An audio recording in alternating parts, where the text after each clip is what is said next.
Sa lugar ng Sitio Matalusad, mayroong dalawang matalik na magkaibigan.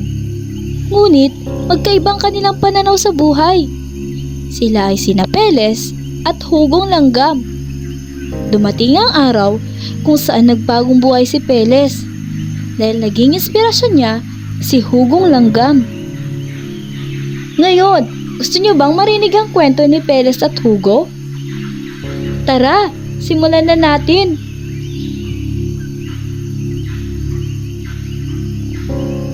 Ang kwentong ito ay pinamagatang Ang Kamatis ni Peles. Kwento ni Virgilio S. Almario at iginuhit naman ni Renato Gamos. Ang simula ng kwento. Sawa na si Peles sa araw-araw na pagliliwaliw at maghapong paglilibot kahit walang makain. Kaya naisip niyang magpatulo ng pawis at gamitin naman ang kanyang lakas at bisig. Napadaan siya sa bukid ni Hugong Langgam at humanga siya sa ganda ng tanim ng kanyang mga halaman. Ang ganda ng mga tanim mo! Bati niya kay Hugo. Ano bang iyong sekreto? Wala akong sekreto, Sabi ni Hugo. kundi sipag, tiyaga at kunting banat ng buto. Ganoon lang? Tanong ni Peles. At nanghingi siya ng mga buto ng kamatis para masubukan naman ang maghalaman at bilang pagbabagong buhay. Si Peles ay nagsimulang magtanim noong linggo at kahit linggo, siya ay matiyagang nagbungkal at nag-asikaso.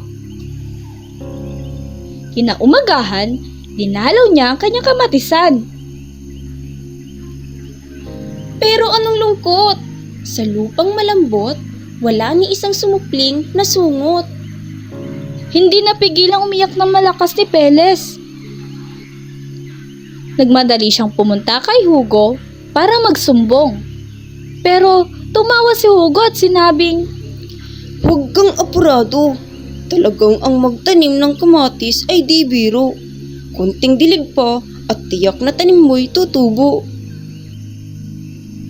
ang mga sumunod na araw ay inilaan ni Peles sa pag-aalaga sa kanyang tanim na kamatis sa bukid. Kinakamusta niya rin ang mga pananim tuwing umaga.